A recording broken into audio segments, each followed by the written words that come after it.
करोड़। और जिस समय युद्ध हुआ है तो भगवान कन्हैया और कालवन का आमना सामना हुआ है। कालवन कहता है लड़के, कृष्ण नाम तेरा ही है, मेरा ही है। जीवन में ध्यान रखना, मेरे भारत की सबसे ज्यादा बड़ी पहचान बनती है तो मेरे संत भगवान बैठे हैं, उनकी बदौलत बनती है, संतों की बदौलत बनती है। और सुनो, पीछे तक सभी विद्वान लोग बैठे हैं। 90 वर्ष की व्यर्थ की जिंदगी को जीने से 40 साल की उम्र विवेकानंद की जी लो, वो अच्छी है। कोई जरूरी नहीं है कि 90 साल जियो। और आपको पता होगा, जिस समय विवेकानंद शिकागो में गए थे अमेरिका में, वो बच्चों के नेट पर भी पड़ा हुआ है। शिकागो में जिस समय गए थे तो वहां अमेरिका में कहा था कि ये संत भारत से आया है। स्वामी जी ने कहा भारत से आया।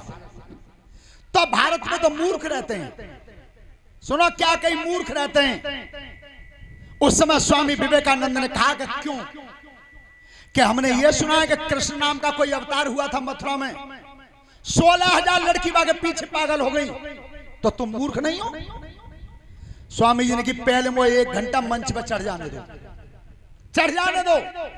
और जिस समय मंच आसीन हुए, स्वामी विवेकानंद जी शून्य से बोलना शुरू किया, जीरो से। और बच्चों ने, अगर मोबाइल देखते हो, ऐसा बच्चा कोई है ही नहीं जो आज मोबाइल नहीं देखता हो। पर सही बात ईमानदारी कीजिए, बेटा अच्छी चीज कितनी देखते हो उसमें, हैं? रात में रजाई ओढ़ ली, कान में लीड लग रही है, मोबाइल बज रहा, बाप चिल्ला रहे, वो लला तो कौन अंत ही है। तो सुनो, मोबाइल पर भी वो भाषण आता है अब भी। तो स्वामी जी बता रहे थे कि जीरो क्या होता है। और सब बच्चे मोबाइल देखने वाले हों तो कोई एक बच्चा बता सकता है कि ये जीरो का आविष्कार सबसे पहले कहां हुआ है? इंडिया में। बहुत सुंदर बिटिया, बहुत सुंदर, पढ़ाई तो तुमने की है? तो जिसमें बोलना शुरू किया, 1 घंटे तक बोले, 1 घंटे तक। और 1 घंटे बाद जब उतर के चले, 1 लाख की भीड़, जैसे यहां पंडाल में बड़ी भीड़ है, ऐसी समस्त भीड़ उनके पीछे चल दी। स्वामी जी ने कहा क्यों आ रहे हो? क्या स्वामी जी, अब तुम्हारे वचनों को सुनकर के हमें यही पता नहीं है कि हम बैठे कि चल रहे हैं। भूल गए एक महात्मा की वाणी सुनने से। तब स्वामी जी ने कहा कि ठहर जाओ, ठहर जाओ। तुमने ये कहा था कि कृष्ण एक ऐसा अवतार हुआ जाके पीछे 16,000 लड़की पागल हो गई। तो मैं तो उस भारत का एक मामूली सा अंकुर हूं, एक मामूली सा अंकुर आया हूं भारत से। स्वामी जी विवेकानंद का जवाब कितना अच्छा था। सभी प्रेम से ताली बजाना कन्हैया के नाम की। वो तो एक साधारण आदमी हूं मैं, भारत से चल के आया हूं, बाकी पीछे तुम 1 लाख की भीड़ पागल हो गए हो। वो तो मेरे हिंदुस्तान में जन्मा एक साक्षात ब्रह्म था, साक्षात ब्रह्म था। ताकि कह रहे हो तुम। और संत की महिमा कितनी थी कि जिस समय रास्ता में निकल के जा रहे थे, एक वेश्या खड़ी थी दरवाजे पर, और उस वेश्या ने कहा कि मैं तुमसे विवाह करना चाहती हूं। स्वामी जी विवेकानंद से विवाह करना चाहती हूं। तो स्वामी जी ने जवाब दिया लौट के, क्यों? क्यों? उस वेश्या का जवाब भी बहुत सुंदर था कि मैं तुम जैसी संतान चाहती हूं, तुम जैसा बेटा चाहती हूं।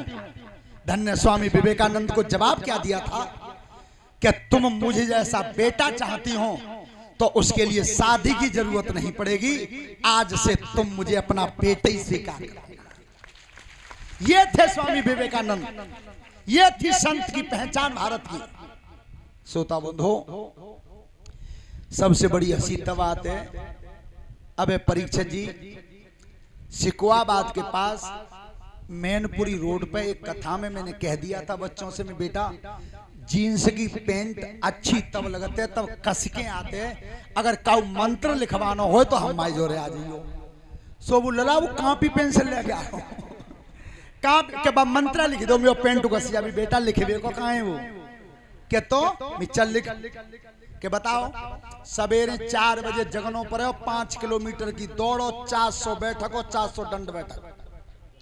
मार के और 1 लीटर बिना पानी को दूध पी लिए, 6 महीना में ना कपे तो पप्पू मत कहना जा। सो कई हम तो लिखे हुए को जानने कौन आयो। अब बताओ एक बात देखो, भजन बता रहा था, मैं भूल गया था, केवल 2 लाइन और कहूंगा, उसके बाद यहां से प्रस्थान करेंगे। अगर कोई भी भक्ति नहीं कर सकते हो तुम तो एक भक्ति जरूर कर लेना। कौन सी? अरे मन के मदन को मार लो तो हो